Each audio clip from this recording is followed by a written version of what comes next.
Today we have a crazy story of revenge against a former boyfriend. We'll get into that in a bit, but first, showing my father out. My parents were not your typical happily married couple who fought once in a while and tried their best to provide a stable home for their family. No, my parents bickered all the time, and if I think back now, it was always about insignificant things. But that's what happened in homes where the father purposely stayed home and worked everyone as a slave. For as long as I can remember, it had always been my mother who went to work. She would come back tired from her long day at work, she was a vet, and still managed to muster up the energy to take care of us. We were young and had no nanny, so she did most of the cooking, laundry, and other tasks around the house. As we got older, we began to help out in the little ways we could. That was, if she would allow us. My mother was a hard worker, and I respected her for that. She was the one who dropped us all at school on our way to work. She gave us lunch money, and sometimes she would wake up early to cook us meals for lunch. She was also the only one who came to our school events. Our dad hardly showed up, and when he did, he was no fun. She was the one who provided for the family while my dad sat at home doing absolutely nothing. Well, not nothing. He helped around the house with minor chores like mowing the lawn or fixing electrical issues. This seemed to please my mother just fine. I had 2 older brothers and a younger sister. We were very close. We went to the same schools and had mutual friends. It was so easy to be around my siblings, even though we had our squabbles from time to time. We gossiped a lot, and it was always refreshing to talk to people that understood what you were experiencing. One of our major topics of discussion was mostly our father. We never understood why he was always around, unlike other fathers who went to work. Most especially, we weren't happy about the stress that he put our mother through. He always expected her to dote on him, even when she was busy or tired. Don't get me wrong, we loved our father, and the fact that he was always around with us. He would play with us and help us out with our assignments. He taught me how to ride my bicycle and tried to be there for my brothers as well. But it always bugged us that he would sit at home all day and still expect our mother to do his bidding when she came back from work exhausted. And when he did go out, it was never to any place meaningful. The part that irked us the most was when he would send us on little errands that he could do by himself. He always said that we were his children and he had a right to send us on whatever errand he liked. We went along with it though because he was our dad and we were used to it. Where things changed was the day he and my mother fought and he hit her. They had been talking about a trip that she'd been planning for weeks with her clinic. They were supposed to travel to a conference in another country. The conference also included a medical outreach to poor farmers who couldn't afford healthcare for their sick animals. It was a trip my mother had been looking forward to since she needed the experience for her portfolio. It was also a way for her to meet new people in her field and possibly get a promotion, which meant more money for the family. My father wasn't happy about the idea though. He didn't like the thought of being left alone with us.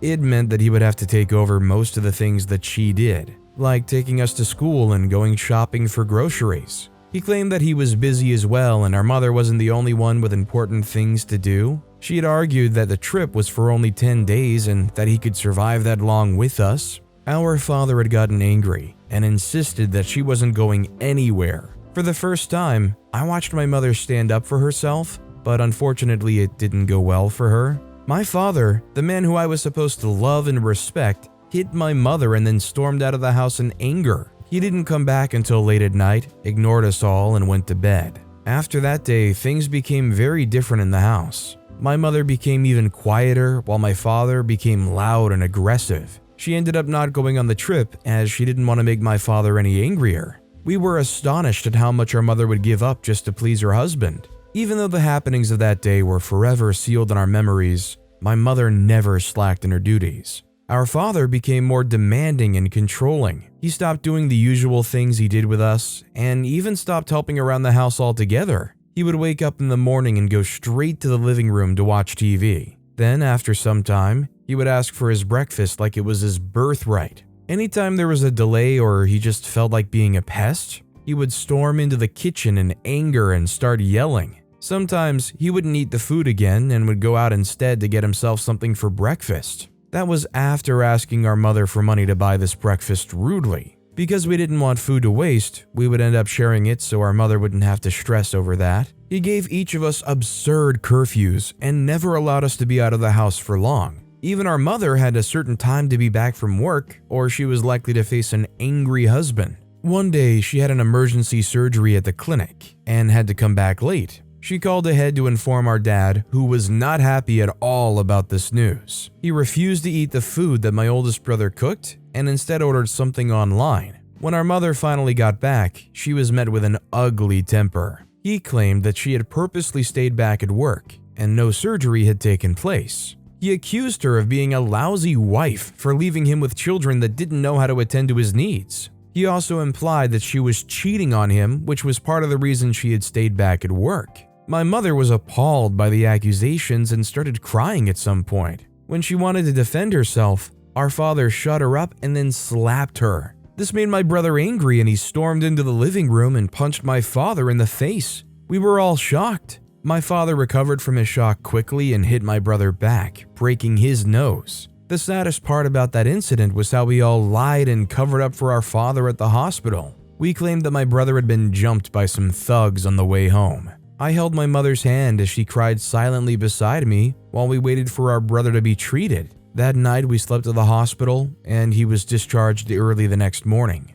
Funny how after all that, my mother still managed to get ready for work and go about her activities like nothing unusual had happened. We all knew that she was trying to be strong for us, and this only made me respect her more. One would think that our father would have repented after what happened, but he only became worse. He became more violent and demanding. No one dared to stand up to him because we were all scared. Through it, our mother tried to be loving and caring, but he grew more distant and spiteful. One afternoon, to everyone's surprise, he allowed us to leave the house. There was a church picnic at the local park, and he said our mother could take us. We all thought it was a prank, but he assured us that we could go and have fun. What a setup that had been. A day away from our father was like a vacation to us, and we cherished each second we spent at that picnic. Our happy bubble turned into one of sadness when it was time to go home, dreading who was waiting for us upon our return. But to our shock, our father wasn't home when we got back.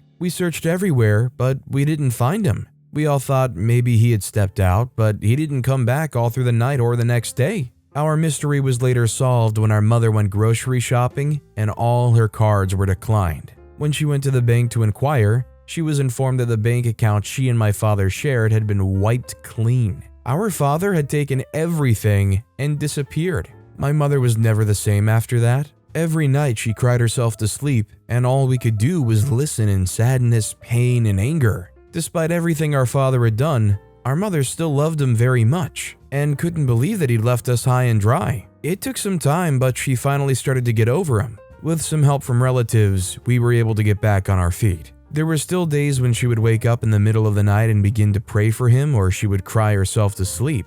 We did our best to be there for her in every way we could, but we didn't deny the fact that life was easier and happier after he left. Many years later, we were all set and ready to head out for my oldest brother's convocation when we were met by a very unexpected surprise on our doorstep. Sprawled over the railing of the porch was the man we had once called Dad. We all stared at him wide-eyed in shock, and my brother stepped in front of my mother protectively. My second brother asked him why he was there, but all he did was smile and walk in our direction. My brother warned him that if he took one more step, he would return the favor from years ago and break his nose. Our father just laughed sadly and commented on how we'd all grown into stunning children. He even had the guts to say that he was proud of my brother after all the insults he had hurled at him years before. He then asked if he could see his wife, to which we all responded a firm no. What shocked him more was when my mother stepped out from behind my brother, looked my father in the eyes, and shook her head sadly. She then told us that we would better leave now so we wouldn't be late for the ceremony.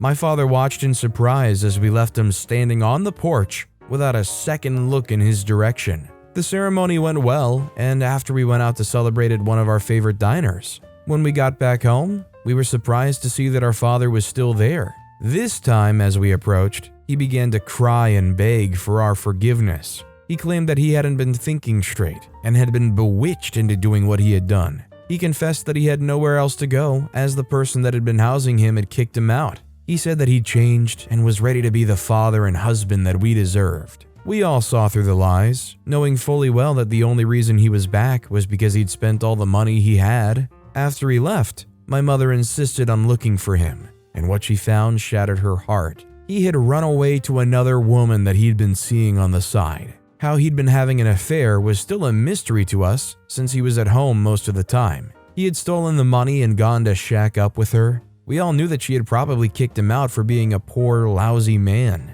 My mother, to our surprise, said that she forgave him and that she had forgiven him long ago and bared no grudges. She told him that he could sleep in the garage for tonight. Then in the morning, we would figure out the next step in this forgiveness. My brother tried to argue with her, but she held her ground. He didn't let the matter go though, as he removed all the spare blankets and old mattresses from the garage before locking the door that linked it to the main house. He didn't deserve comfort after all he had done to us. The next morning, my mother invited him inside the house for breakfast. She prepared coffee and all the other things he liked. We helped her to set the table and acted like everything was fine. Our father thanked us for having changed and having a forgiving heart toward him. He promised that he wouldn't misuse the second chance he had been given. As he ate, the sound of police sirens was heard in the distance until they came to a stop in front of our house. Our father stopped eating and watched in confusion as my brother led the officers into the house. My mother informed them about what he had done to us several years ago and that the Lord had brought him to our doorsteps to make the police's job easier. She then informed our father that although she had forgiven him, she was not as gullible as he thought her.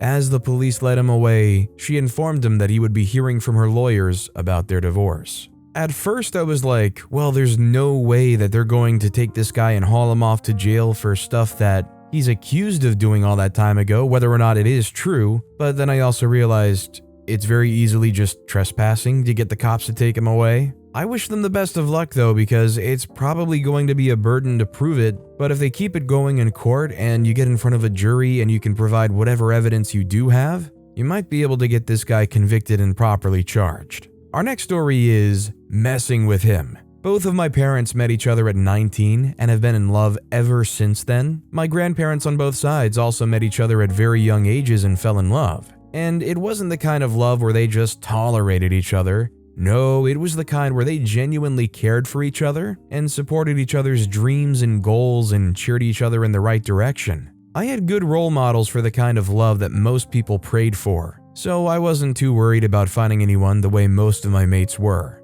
I believed that if someone was for me, they would find me. I almost had a boyfriend in high school, and I really did think that he had the potential to be what I wanted until I found out that it was a prank between him and his friends to see who could get the most girlfriends in the period of 1 month. It seems like such a small thing, child's play even, but it stuck with me and took my trust issues from 0 to 100. I'll blame it on the fact that I grew up incredibly sheltered. I was naive and believed that everyone was inherently good and would treat me the same way that I did them. And I was a good-natured and cheery person, so people were naturally drawn toward me. So I expected that they would treat me with as much honesty as I did them. After the incident, I kept to myself romance-wise. I didn't let anyone get close to me in that manner and decided that maybe being single was the perfect way for me to go, at least until I was sure of the other person's intentions. It seemed like a good enough plan, and I took it with me until I finished high school. I had 3 siblings, my older brother M, my twin brother N, and my little sister O.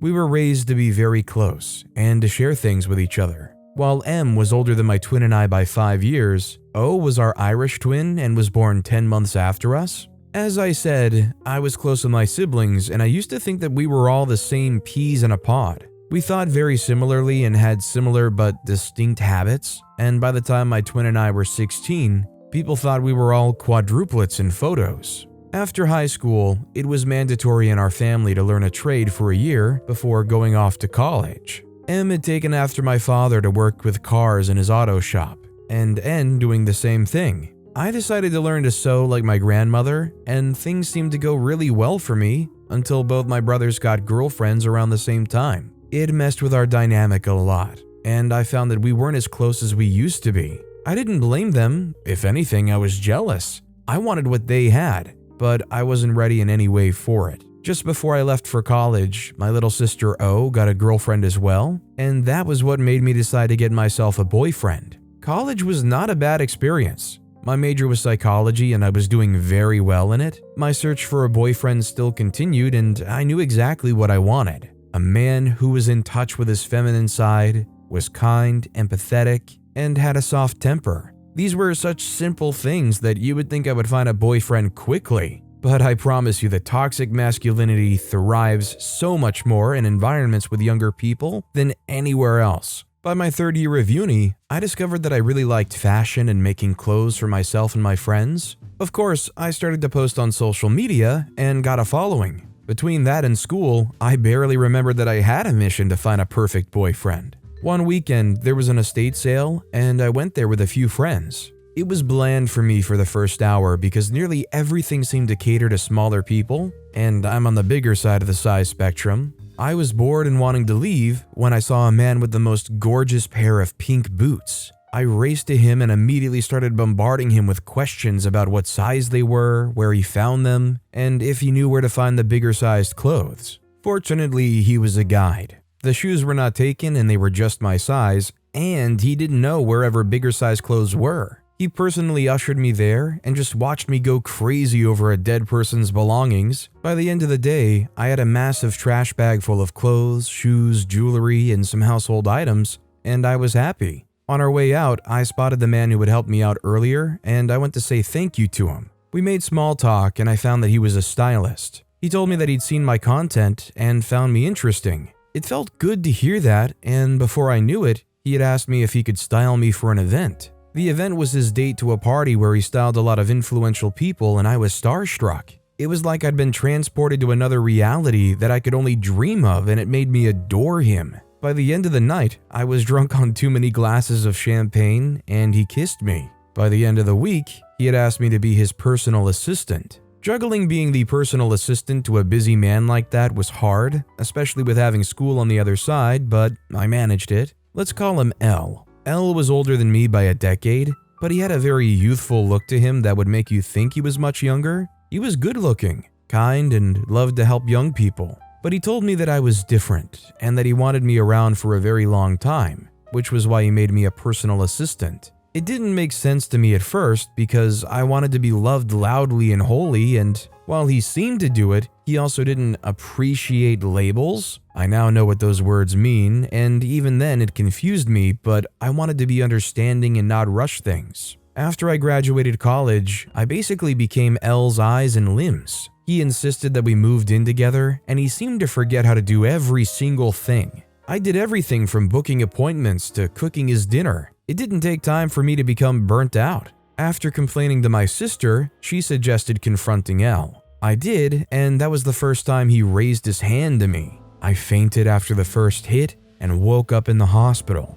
He had told the doctors that I fell and begged me not to say the truth. Eventually, I was checked, and the doctor called me a few days later to tell me that I was 5 weeks pregnant. I was shocked, but it didn't seem like bad news, considering that L had apologized and was currently treating me better than he'd ever done since the start of our relationship. When I broke the news to him, he looked pale as a ghost and was silent for the rest of the night. The next day, he sat me down and said that he couldn't continue with our relationship outside of work and promised to give me some money to terminate the pregnancy. I was livid and hurt, and I made sure he knew it with how violently I cussed him out. He didn't care about anything else but getting me out of his house. So he got me a place within the next week and offered to follow me to the abortion clinic. I'd been planning to keep the child anyway because, while the man was a jerk, I had lost a cousin from a procedure before, so the fear was still there. My family, while disappointed as the trajectory my life took, were incredibly supportive of me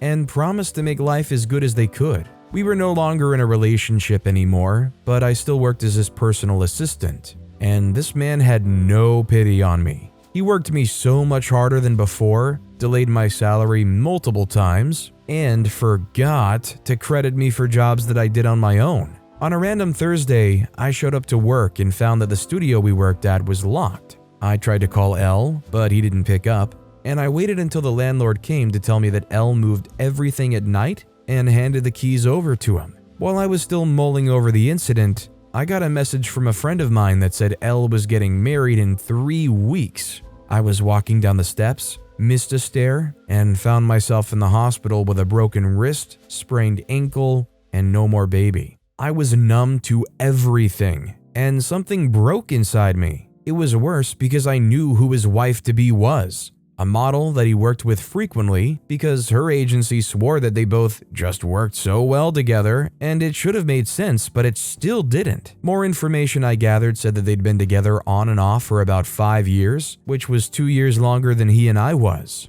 After 3 days of being in the hospital, I finally got out and started therapy as my doctor recommended, but I was still so bitter and angry. My brother's girlfriends both were around to show their support, and when all three of us got in talking, they expressed how they would take revenge if they were in the situation that I was in. It was a silly joke, but I couldn't sleep that night, and I mulled over the fact that I probably wasn't the only girl Elle did this to. The next day, I had a plan. My older brother's girlfriend was a lab technician, and she helped me fake a few doctor reports and test results so that they looked authentic. And I made the most gorgeous black revenge dress, very similar to what Diana wore after her situation with Charles. The wedding was huge, and it was at a cathedral. It was dreamy, and people were only met by invitation. I knew people who knew people, and some people really hated Elle's guts, so getting in as a +1 was not hard at all. Immediately I got in. I knew that I looked out of place, and I loved it.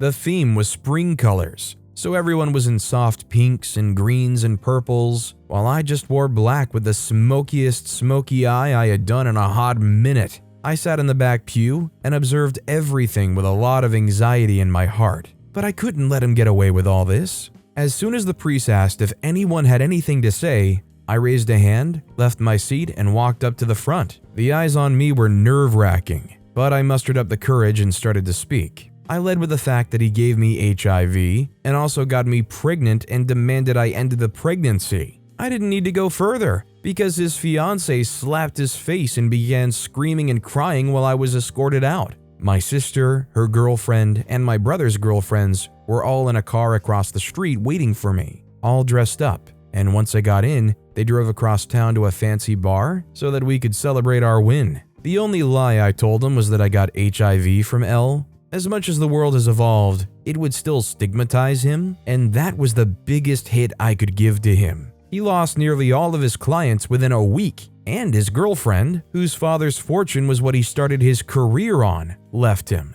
He attempted to reach out to me to apologize, but I'd already blocked all contact with him and moved on. Funnily enough, my career elevated, and for the right reasons as well. Not because of the whole scandal with him. It's been a year since we last communicated, and my life has been amazing since then. I mean, the HIV thing is definitely a big fabrication and quite a lie, but most of what OP said wasn't too far off the truth. And although personally I think the better revenge would be letting them get married and then informing her after the fact, having to put them through that immediate probable divorce would be like a way more mentally taxing on this guy. What OP did was a pretty good revenge though. But with that being said, that's all the time we have for today. Now if you want to hear another crazy revenge story, check out that video on the left. Or if you missed my latest video, check out that video on the right. That said, I'll see you all next time with some more stories.